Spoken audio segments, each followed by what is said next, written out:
नीरव मोदी, विजय माल्या, मेहुल चोकसी, ललित मोदी, इनके नाम तो आपने सुने होंगे। ये सभी भारत में फाइनेंशियली फ्रॉड कर लंदन भाग गए हैं। कई हजारों करोड़ रुपए का फ्रॉड किया ही इन्होंने, और फिर भी ये लंदन में खुले आम घूम रहे हैं और एक लग्जरियस लाइफस्टाइल जी रहे हैं। इनके अलावा भी कई और हार्डकोर क्रिमिनल्स ड्रग्स, हथियारों की तस्करी और टेररिज्म में पैसों की हेराफेरी करते हैं। आम आदमी अगर अपना इनकम टैक्स रिटर्न शो न करे तो इनकम टैक्स ऑफिसर घर आ जाते हैं। तो कैसे ये लोग करोड़ों की हेराफेरी करते हैं और फिर भी ये बच जाते हैं? तो इसको समझने की कोशिश करते हैं आज के इस डिटेल्ड वीडियो में।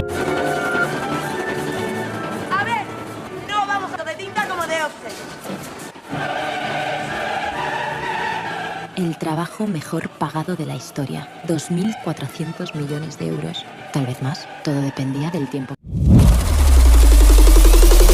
सबसे पहले तो मनी लॉन्ड्रिंग क्या है? तो जब कोई इलीगल मनी या ब्लैक मनी को व्हाइट मनी में कन्वर्ट करता है तो उसे मनी लॉन्ड्रिंग कहते हैं। तो यहाँ एक सवाल आता है कि ये ब्लैक मनी या इलीगल मनी क्या है? तो इलीगल मनी दो तरह की हो सकती है। एक तो गलत काम से कमाई हुई ब्लैक मनी, जैसे स्मगलिंग, हथियारों की तस्करी या कोई क्राइम कर ये black money hardcore criminals activities से कमाई जाती है। तो दूसरी तरह की ब्लैक मनी में तो कमाई तो आपने लीगल तरीके से की हो, पर टैक्स बचाने के लिए अपनी ट्रू इनकम गवर्नमेंट को शो ही ना की हो, तो ये मनी भी ब्लैक मनी में कंसिडर्ड हो जाती है। और ये फैक्ट है कि भारत में आज भी अधिकतर लोग अपनी रियल इनकम शो नहीं करते हैं, क्योंकि इंडिया में अगर कोई पर्सन 1 करोड़ रुपए कमा रहा है तो उसे 80% टैक्स भरना होता है, जो कि एक बड़ा अमाउंट हो जाता है। इसलिए इंडिया में धड़ल्ले से टैक्स की चोरी होती है, डेट इज फैक्ट। और जब कोई पर्सन इनकम टैक्स रिटर्न में अपनी इनकम शो नहीं करता है तो ये सारी मनी उसकी ब्लैक मनी कंसिडर्ड हो जाती है। फिर चाहे लीगल तरीके से कमाई ब्लैक मनी हो या इलीगल तरीके से कमाई ब्लैक मनी हो, इसको यूज करने के लिए पहले ब्लैक मनी को व्हाइट मनी में कन्वर्ट करते हैं और फिर उसे यूज करते हैं, जिस तरह नीरव मोदी, विजय माल्या, ललित मोदी के केसेस में हुआ है, क्योंकि इनने भी अपनी ब्लैक मनी को व्हाइट मनी में कन्वर्ट कराया है, तभी तो ये लग्जरियस लाइफस्टाइल एंजॉय कर रहे हैं। मनी लॉन्ड्रिंग जैसे कपड़ों की धुलाई कर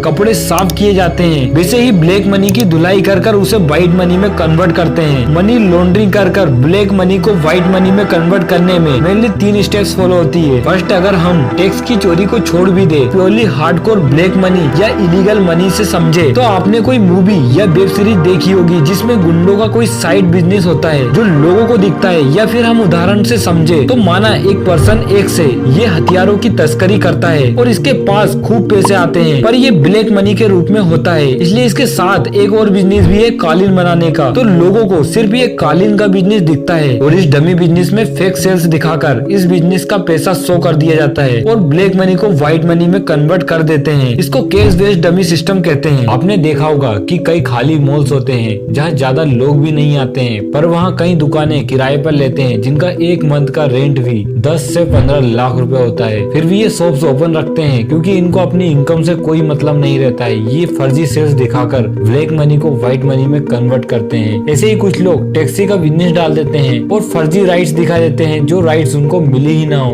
और इस तरह केस बेस्ड डमी सिस्टम में मनी लॉन्ड्रिंग करके ब्लैक मनी को व्हाइट मनी में कन्वर्ट करते हैं। और प्लेसमेंट ही एक ऐसा तरीका है जिससे गवर्नमेंट पकड़ सकती है, और बाकी के तरीकों से ब्लैक मनी को पकड़ना लगभग इम्पॉसिबल है। तो अब ब्लैक मनी का व्हाइट मनी में प्लेसमेंट तो हो जाता है, तो अब बारी आती है सेकेंड स्टेप की, डेट इज लेयरिंग। अगर पुलिस इलीगल वर्क करते हुए पकड़ ले तो पुलिस उससे लिंक बिजनेसेस और उससे एसोसिएट बिजनेस के सारे राज खोलेंगी, और कितनी ब्लैक मनी का हेर फेर उसने किया है सारी बातें पुलिस को पता लगेगी। साथ ही उससे एसोसिएट सारे एसेट्स को गवर्नमेंट फ्रीज कर देंगे, और जो वेल्थ इतने दिनों में उसने इकट्ठा की है उसको गवर्नमेंट फ्रीज कर देगी, और यहाँ तक कि उसके परिवार तक को भी छूने नहीं मिलेगी। तो इससे बचने के लिए क्रिमिनल्स इन पैसों को रोटेट करते हैं, जिससे इनको ट्रेस करना इम्पॉसिबल हो जाता है, और सिर्फ क्रिमिनल्स को ही पता रहता है कि किस अकाउंट में जमा है पैसे। इसके लिए क्रिमिनल्स ऐसे नेशंस ढूंढते हैं जिनके साथ इंडिया का कोई भी इंफॉर्मेशन शेयरिंग एग्रीमेंट साइन नहीं होते हैं। ऐसे कंट्रीज भारत को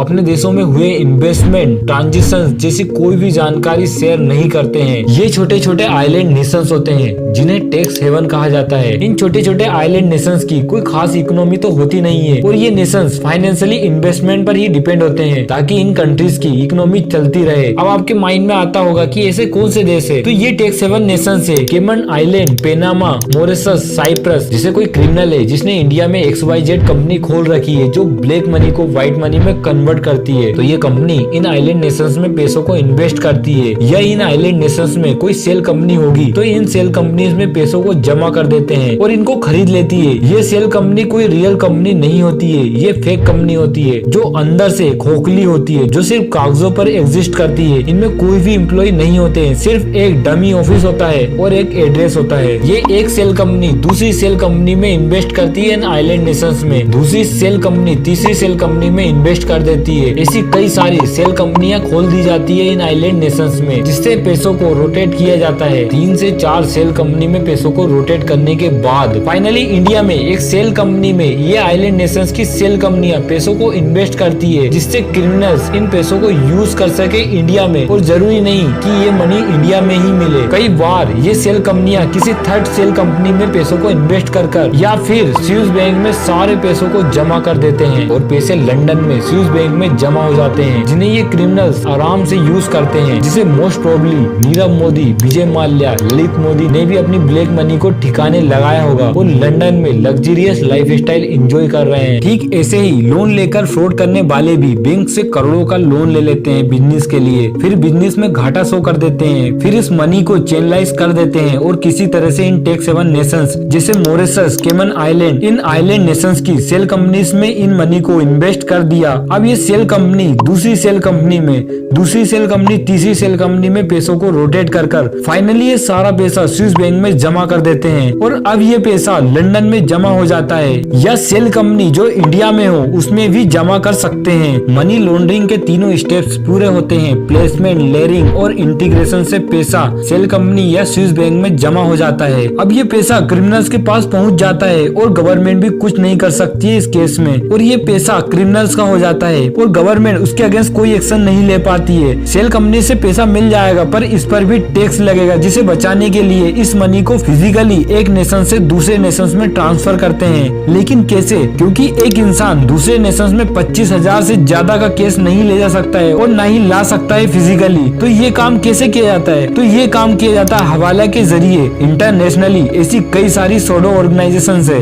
जो ये काम करती है। एग्जाम्पल से समझे तो हवाला के जरिए मनी को यूरोप से किसी देश में भेजना है, ये उसके कुछ परसेंटेज लेकर क्रिमिनल्स को एक पासवर्ड बताएंगे और बताएंगे कि ये पासवर्ड जो रिसीव करने वाला पर्सन होगा वो उस यूरोप के देश में जो पर्सन पैसे देगा उसे बता देना है। इधर ये एजेंसी वाला यूरोप में अपने एजेंसी में कॉल करता है और बताता है कि XYZ पर्सन ये पासवर्ड बताने पर ये XYZ अमाउंट के इक्विवेलेंट यूरो देना है। इस प्रकार इस इंडिविजुअल के पैसे दूसरे नेशंस में ट्रांसफर हो जाते हैं हवाला के जरिए। अब वो एजेंसी वाले आपस में अपना हिसाब कर लेंगे। हवाला के जरिए ही पाकिस्तान और कई मिडिल ईस्ट कंट्रीज से पैसे आते हैं इंडिया में और ये पैसे टेररिस्ट तक पहुंचते हैं टेरर फंडिंग के लिए। इसमें स्विस बैंक का कई बार जिक्र हुआ है और कई बार सुना होगा कि स्विस बैंक से सारा ब्लैक मनी भारत वापस लाया जाएगा। तो ये जो टैक्स हेवन कंट्रीज है ये तो सेल कंपनीज बना कर मनी लॉन्ड्रिंग करवा कर इन्वेस्टमेंट लाकर अपनी इकोनॉमी चला लेती है, पर स्विट्जरलैंड अपनी बैंक के कारण फेमस है। स्विस बैंक स्विट्जरलैंड की बैंक है जो दुनिया भर में फेमस है। स्विस बैंक की सीक्रेसी टॉप लेवल की है और ये किसी भी कंडीशन में किसी और पर्सन को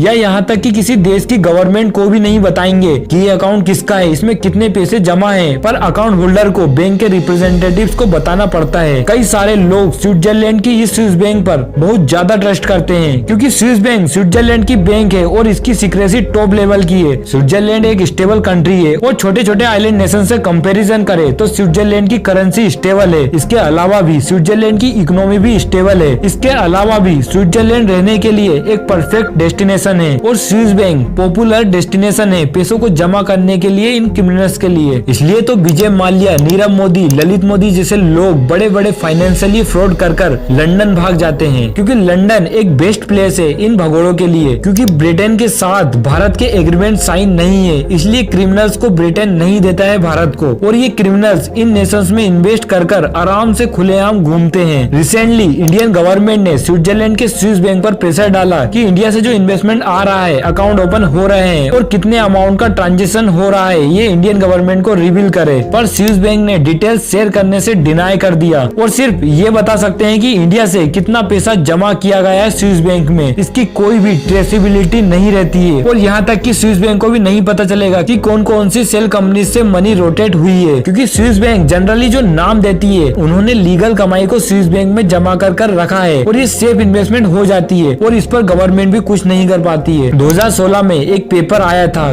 पेनेमा पेपर, जिसमें भारत के कई पॉपुलर लोगों का नाम बताया था कि ये टैक्स की चोरी कर अपने पैसों को स्विस बैंक में जमा करे हुए हैं। पर इसका सॉल्यूशन क्या है? तो वर्ल्ड वाइड में FATF यानी financial action task force work कर रही है, जो मेनली देश में मनी लॉन्ड्रिंग को कम करने के लिए नीति बनाते हैं और नेशंस पर दबाव डालते हैं कि आप एक्शंस लो मनी लॉन्ड्रिंग पर। इसलिए FATF दो तरह की लिस्ट बनाता है, एक जुरिसडिक्शंस विद स्ट्रेटेजिक डिफिशिएंसीज जिसे जनरली ग्रे लिस्ट कहते हैं, और एक नॉन कोऑपरेटिव कंट्रीज और टेरिटरीज जिसे ब्लैक लिस्ट कहा जाता है। जिन देशों को ग्रे लिस्ट में रखा जाता है, इन नेशंस की रेपुटेशन डैमेज हो जाती है और कई सारी इन्वेस्टमेंट रुक जाती है, और ब्लैक लिस्ट में लिस्टेड कंट्रीज को वर्ल्ड ट्रेड से कट कर देते हैं और IMF वर्ल्ड बैंक से भी लोन नहीं मिल पाता है। इसी तरह मनी लॉन्ड्रिंग कर विजय माल्या, नीरव मोदी, ललित मोदी ये भारत से भागकर लग्जरियस लाइफस्टाइल एंजॉय कर रहे हैं। वीडियो आपको कैसा लगा कमेंट कर हमें जरूर बताएं। मिलते हैं अगले वीडियो में, तब तक जय हिंद।